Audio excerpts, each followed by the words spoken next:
जय श्री सीताराम। वर्ष 2025 आ रहा है और सबसे पहले तो आप सभी को ढेरों सारी शुभकामनाएं। वर्ष 2025 पूरा आप सभी के लिए बहुत अच्छा गुजरे। आप जिन जिन विषयों में सपने देख रहे हैं, जो आपके लक्ष्य हैं, जो आपकी खुशियां हैं, वो सब आपको मिले, आप सफल हों और स्वास्थ्य आपका बहुत अच्छा रहे, मेंटली फिजिकली आप फिट रहें, आपकी पारिवारिक स्थिति बहुत अच्छी रहे। पारिवारिक तौर पर कोई प्लानिंग्स है जैसे शादी या संतान, तो उसमें आपको सफलता मिले। आपकी पढ़ाई लिखाई में आप बहुत उन्नति करें, आपके कैरियर में, धन पैसे में आपके वृद्धि हो। तो ओवरऑल वर्ष 2025 आप सभी के लिए बहुत अच्छा जाए और नई आध्यात्मिक उन्नति भी जरूर आप करें। आध्यात्मिकता बहुत ज्यादा जरूरी है, जिसको नजरअंदाज कर दिया जाता है। तो आप सभी के लिए यही मेरी प्रभु से प्रार्थना है। अब आज हम बात कर रहे हैं वर्ष 2025 के पहले माह यानी माह जनवरी के राशिफल को लेकर, यानी मासिक राशिफल, मंथली हॉरोस्कोप के बारे में आज हम बात कर रहे हैं। माह जनवरी 2025 के राशिफल के बारे में बात कर रहे हैं। संक्षेप में मैं आपको बताऊंगा, बहुत ज्यादा फैला करके नहीं बताऊंगा, लेकिन टू द पॉइंट मैं बात करूंगा और उन सब चीजों का आपको माह जनवरी में ध्यान रखना है। मेष राशि से लेकर के मीन राशि तक जो भी आपकी राशि है, उस राशि के आधार पर मैं आपको आपका मासिक राशिफल, मंथली हॉरोस्कोप बताऊंगा। तो शुरुआत करते हैं, लेकिन उसके पहले इस बात को जरूर समझ लीजिए कि मेरे जो राशिफल होते हैं ये चंद्र राशि पर आधारित होते हैं और ग्रहों के गोचरों की गणनाओं पर होते हैं। वैसे मेरे क्या जितने भी राशिफल आप देखते हैं, सुनते हैं, वो सारे ग्रह के गोचर की गणना पर आधारित होते हैं। क्योंकि देखिए, आपकी पर्सनल कुंडली मेरे पास नहीं है, तो आपकी दशाओं के आधार पर तो मैं आपको राशिफल नहीं दे सकता। आपके कुंडली में अच्छे या बुरे योग है, उनके आधार पर तो मैं आपको आपके बारे में नहीं बता सकता। लेकिन मेरे पास जो व्यवस्था है, जो सिस्टम है, जो एस्ट्रोलॉजी सिस्टम है, उसने एक रास्ता जरूर से रखा हुआ है। वो रास्ता ये है कि इस समय जो ग्रहों के गोचर हो रहे हैं उनको एक लग्न मान करके, जैसे मेष से लेकर के मीन तक ऐसे 12 लग्न मान करके, और मैं अलग अलग लग्नों के आधार पर आपको राशिफल बताऊं। तो ऐसे चंद्र राशि को लग्न मान लिया जाता है और उसके आधार पर फिर आपको राशिफल बताया जाता है। तो चलिए समय को जाया नहीं करते हैं और राशिफल की शुरुआत करते हैं। तो सबसे पहले मेष राशि के बारे में बात करते हैं। मेष राशि वालों, खर्चे ज्यादा होंगे, अपने खर्चों पर संयम बरतना है। सेविंग्स नहीं हो पाएगी या बहुत कम हो पाएगी, तो उसमें आपको ध्यान देना है। और महंगी वस्तुएं नहीं खरीदना है, रिस्की इन्वेस्टमेंट्स नहीं करना है। हेल्थ, स्वास्थ्य का माह जनवरी में ध्यान देने की बहुत जरूरत है। इम्यून सिस्टम वीक हो सकता है ना, इस बात का ध्यान देना। हालांकि धन, मतलब आप जो है ना, खरीदी में विशेष तौर पर जैसे भूमि हुई या शेयर हुए, तो इसमें आपका दिमाग जाएगा, मैं ये खरीद लूं, है ना, जमीन खरीद लूं, प्रॉपर्टी खरीद लूं, शेयर खरीद लूं, या कुछ रिस्की चीजें खरीदने पर दिमाग जाएगा। लेकिन आपको इस समय ये नहीं करना है। हालांकि पारिवारिक स्थिति अच्छी रहेगी, परिवार का साथ भरपूर मिलेगा। मेष राशि के बाद में वृषभ राशि के बारे में बात करते हैं। वृषभ राशि वालों के लिए माह जनवरी नए लोगों से मिलाने जुलाने वाला होगा, नए पुराने रिश्तेदारों से मिलना जुलना होगा। प्रेम प्रसंग में भी आप आ सकते हैं। विवाह के इच्छुक है तो विवाह को भी विवाह का भी आप कर सकते हैं, विवाह तय हो जाए, ऐसी स्थितियां भी पैदा हो सकती है। मांगलिक कार्य, मांगलिक प्रसंग के योग बनते हुए नजर आते हैं। अपनों के मांगलिक कार्य, मांगलिक प्रसंग में शामिल होंगे, या फिर जो आप खुद या आपके पारिवारिक, जैसे आपके सुपुत्र हो, आपकी सुपुत्री हो, आप खुद विवाह के इच्छुक हो, ऐसे कुछ कहीं ना कहीं मांगलिक कार्य, मांगलिक प्रसंग होगा। और ऐसे कुछ बड़े अच्छे कार्य में आपको सम्मिलित होने का मौका मिलेगा। ये बहुत अच्छी बात है। यात्राओं के योग बनते हुए नजर आते हैं। यात्राएं बड़ी सुखद होंगी। जिन उद्देश्यों के साथ यात्रा कर रहे हैं, उन उद्देश्यों में आपको लाभ मिलेगा, ये भी अच्छी बात है। वृषभ राशि के बाद में मिथुन राशि के लिए माह जनवरी कैसा होगा? तो माह जनवरी या मासिक राशिफल, मंथली हॉरोस्कोप, मिथुन राशि के लिए ये कहता है कि आपको अपनी स्वास्थ्य का ध्यान देना है। हेल्थ कहीं ना कहीं आपकी गड़बड़ हो सकती है ना, ये एक बात है।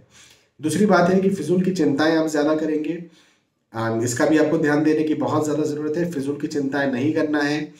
देखो, मैं ऑलरेडी कह ही रहा हूं कि फिजूल की है ना, तो जो फिजूल की है वो करना ही क्यों है? हाँ, एक बात। अगली बात ये है कि भवन, भूमि, गाड़ी, वाहन यदि आप खरीदना चाहते हैं, खरीद सकते हैं, बनाना चाहते हैं, बना सकते हैं।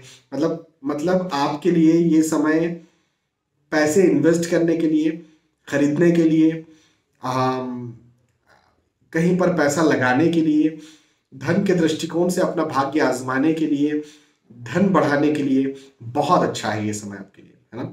तो ज़रूर से आप अपने भाग्य को आजमा सकते हैं और शेयर मार्केट में या कहीं पर भी पैसा लगा करके उसको बढ़ा सकते हैं। अच्छा समय है, धन के, पैसों के, कैरियर के दृष्टिकोण से अच्छा समय है। मिथुन राशि के बाद में कर्क राशि के बारे में बात करते हैं। कर्क राशि वालों के लिए कहूंगा कि पदोन्नति के योग बनते हुए नजर आते हैं। यदि लंबे समय से पद में, धन में, पैसों में, प्रतिष्ठा में वृद्धि आप देख रहे थे तो यहाँ पर उस वृद्धि के योग हैं। यात्राओं के योग भी हैं। ये यात्राएं आपके परिवार के जनों के साथ हो सकती है। घूमने फिरने के योग मुझे आपके लिए बनते हुए नजर आते हैं। ये बहुत अच्छी बात मुझे नजर आती है। हाँ, कहीं ना कहीं मन चिंतित जरूर रह सकता है, मन तनाव में रह सकता है, या फिर प्रेशर आपके लिए, आपके माथे पर ज्यादा हो सकता है, विशेष तौर पर आपके काम काज के दृष्टिकोण से। हाँ, आप जो भी काम करते हैं, आप जहां भी काम करते हैं, आप चाहे पढ़ाई लिखाई करते हो, आप चाहे नौकरी करते हो, आप चाहे व्यवसाय करते हो, तो इस दृष्टिकोण से प्रेशर, तनाव, दबाव जरूर से आपको होगा, है ना। तो इस बात का जरा ध्यान रखें। कर्क राशि के बाद में सिंह राशि के बारे में बात करते हैं। सिंह राशि वालों के लिए कहूंगा कि आपको वाहन से कष्ट हो सकता है। आपको ये चाहिए कि यातायात नियमों का अच्छे से पालन करें, है ना। यातायात नियमों का पालन करें और लंबी दूरी का ट्रेवल यदि आपको करना बहुत जरूरी है तो कीजिए, लेकिन यदि बहुत ज्यादा जरूरी तो ना करें और पब्लिक ट्रांसपोर्ट का सहारा लें। खुद व्हीकल चला करके कहीं ना जाए, पहली बात। दूसरी बात, मन में चिंता, तनाव, एंजाइटी या डायलेमा रह सकता है। लेकिन एक बहुत अच्छी बात मैं आपको बताता हूँ, मित्रों का, दोस्तों का, रिश्तेदारों का साथ सहयोग आपको जरूर मिलेगा। ये एक बहुत अच्छी बात मुझे आपके लिए दिखती है। आर्थिक दृष्टिकोण से समय बहुत अच्छा है। आर्थिक स्थिति को और ज्यादा ये समय मजबूत करेगा। सिंह राशि के बाद में कन्या राशि के बारे में बात करते हैं। कन्या राशि वालों के लिए कहूंगा कि पारिवारिक मतभेद, आर्ग्यूमेंट्स बनते हुए यहाँ पर नजर आते हैं। हो सकता है कि आप कुछ करना चाहें और परिवार आपका साथ न दे या परिवार आपका विरोध करे, है ना। ऐसी स्थितियां कहीं ना कहीं पैदा हो सकती है आपके साथ। नए दोस्तों से मिलना जुलना हो सकता है, पुराने दोस्तों या रिश्तेदारों से मिलना जुलना हो सकता है। आप खुद प्रेम प्रसंग में आ सकते हैं, प्रेम प्रसंग में है तो उसे विवाह का रूप दे सकते हैं, या फिर आपका विवाह तय हो जाए, ऐसा भी हो सकता है। तो बहुत अच्छे योग, बहुत अच्छे संकेत कन्या राशि वालों के लिए मुझे यहाँ पर बनते हुए नजर आते हैं, है ना। अम, हाँ, पारिवारिक तनाव है, ये बात जरूर है, लेकिन मैं ये कहता हूं कि देखो, कई बार तो ना, एक एक बहुत अच्छी बात है, गौर गोपाल दास, ये इस्कॉन के संत हैं, उन्होंने ये बात कही। कई बार मैं इस बात को कोट करता हूँ कि जब पारिवारिक तनाव की बात आती है तो वो बहुत अच्छा कहते हैं कि यदि आपको झुकना पड़े, रिश्तों को बचाने के लिए यदि आपको झुकना पड़े तो झुक जाओ। बिल्कुल सही बात है, मैं मानता हूं इस बात को। रिश्तों को बचाने के लिए यदि झुकना पड़े तो झुक जाओ, लेकिन बार बार आप ही को झुकना पड़े तो रुक जाओ। ये बहुत अच्छी, बड़ी बड़ी प्रैक्टिकल बात वो कहते हैं और मैं भी इस बात से इत्तेफाक रखता हूँ। यदि पारिवारिक तनाव ऐसे कुछ हो रहे हैं जहां पर बार बार आप ही को झुकना पड़ता है तो रुकना पड़ेगा, लेकिन फिर भी कई बार हमें झुकना पड़ता है ताकि हमारे रिश्ते बन जाए। तो यदि बार बार आपको झुकना नहीं पड़ता है तो आपको इस समय झुकना चाहिए, मैं ये बात यहाँ पर जरूर कहूंगा। कन्या राशि के बाद में तुला राशि के बारे में बात करते हैं। तुला राशि वालों के लिए ये वक्त बहुत अच्छा मुझे दिखता है। विशेष तौर पर आपकी संपत्ति से लाभ करवाएगा ये समय। हाँ, आपकी संपत्ति से लाभ करवाएगा ये समय। आपको धन में, पैसों में, आ, भाग्य में और बरकत दिलवाएगा। ऐसा मुझे ये समय आपके लिए बनता हुआ नजर आता है। यात्राओं के योग भी बनते हुए नजर आते हैं। मतलब ओवरऑल ये समय सफलताकारी, जो भी कार्य आप करेंगे उन कार्यों में आपको आपको सफलता मिलेगी। जैसे यात्राएं कर रहे हैं, अब यात्राएं किन उद्देश्यों से आप कर रहे हैं, उन उद्देश्यों में आपको सफलता देखने को मिलेगी। साथ ही साथ यदि पढ़ाई लिखाई आप कर रहे हैं, यदि कोई एग्जाम देने जा रहे हैं तो एग्जाम आप अच्छे से दे पाएंगे, आपको आपका रिजल्ट बहुत अच्छा आएगा। ये भी मुझे बहुत अच्छी बात दिखती है। ओवरऑल तुला राशि वालों के लिए ये माह माह जनवरी बहुत अच्छा है। मासिक राशिफल मंथली हॉरोस्कोप ये कहता है कि तुला राशि वालों की ऐश है इस समय, है ना। तो मेहनत कीजिए, पॉजिटिव रहिए। तुला के बाद में वृश्चिक राशि के बारे में बात करते हैं। वृश्चिक राशि वालों के लिए कहूंगा कि नए विचार आपके दिमाग में चलेंगे, सफलता जरूर आपको देखने को मिलेगी। नए विचारों को यदि आप जमीन पर उतारते हैं तो आपको निसंदेह लाभ भी मिलेगा, उन्नति भी मिलेगी। और भवन, भूमि, गाड़ी, वाहन यदि आप खरीदना चाहते हैं खरीद सकते हैं, बनाना चाहते हैं बना सकते हैं।